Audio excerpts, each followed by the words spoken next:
Video ini saya buat untuk memenuhi tugas mata kuliah Ekonomi Keuangan dan Perbankan dengan dosen pengampu Bapak Bobi Rantopayu SSI ME.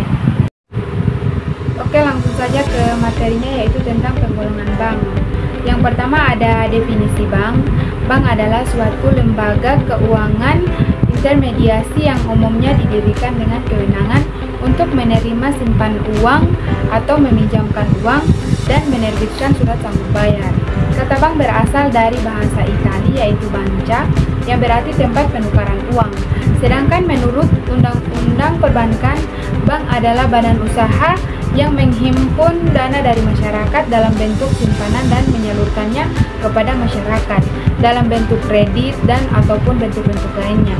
Dalam rangka meningkatkan taraf hidup rakyat, bank adalah lembaga keuangan yang berfungsi sebagai perantara keuangan, menyediakan berbagai layanan keuangan dan mengelola dana dari masyarakat. Jenis bank dapat dibedakan berdasarkan fungsi, kepemilikan, dan layanan yang mereka tawarkan.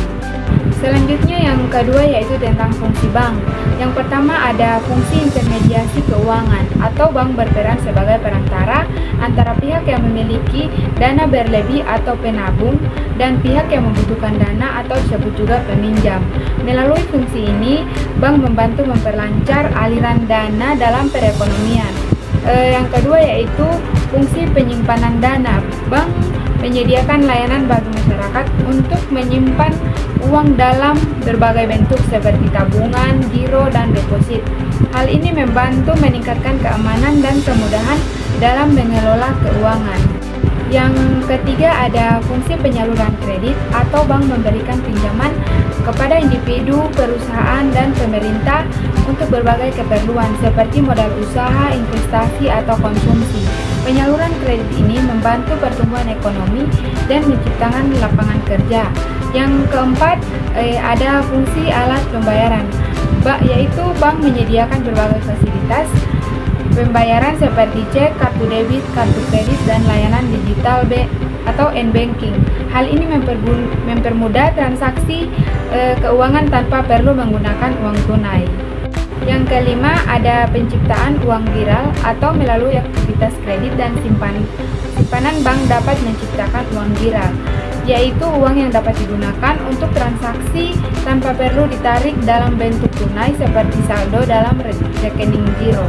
Yang keenam ada fungsi pengelolaan risiko, atau bank menyediakan berbagai produk keuangan seperti asuransi dan investasi untuk membantu individu dan perusahaan dalam mengelola risiko keuangan mereka.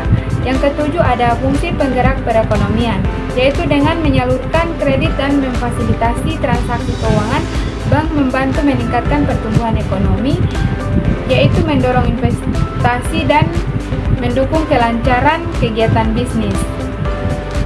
Yang ketiga ada jenis-jenis bank. Yang pertama ada berdasarkan fungsinya, bank sentral mengatur dan mengawasi sistem keuangan suatu negara. Contoh Bank Indonesia, bank umum melayani berbagai jasa keuangan seperti simpanan, kredit, dan transfer dana. Contoh Bank Mandiri, BCA, dan BRI. Bank Perkreditan Rakyat atau BPR fokus pada menghimpun dana dan pemberian kredit kepada masyarakat kecil tanpa jasa, transfer, atau valuta asing. Yang kedua ada berdasarkan kepemilikan, yaitu bank pemerintah dimiliki oleh pemerintah, contohnya seperti Bank Mandiri dan BNI. Bank swasta dimiliki oleh pihak swasta, baik nasional maupun asing, contohnya seperti BCA, CIMB, Niaga. Bank asing cabang dari bank luar negeri yang beroperasi di dalam negeri, contohnya HSBC atau Citibank.